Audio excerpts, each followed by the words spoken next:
E. Operating the coupler. Lift the coupler lever and ensure the coupler is in the fully open position. R. Coupling operation. Smoothly couple the locomotive or vehicle, ensuring the coupler is securely locked. 3. Connecting air hoses. Connect the brake hoses and open the angle cocks on all vehicles, except the last vehicle in the train.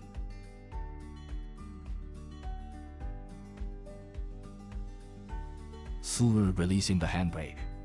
Completely release the handbrake, ensuring the brake chain is fully slack and released.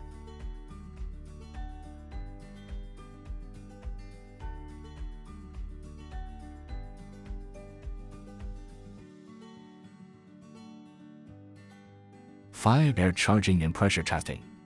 Charge the air system from the locomotive.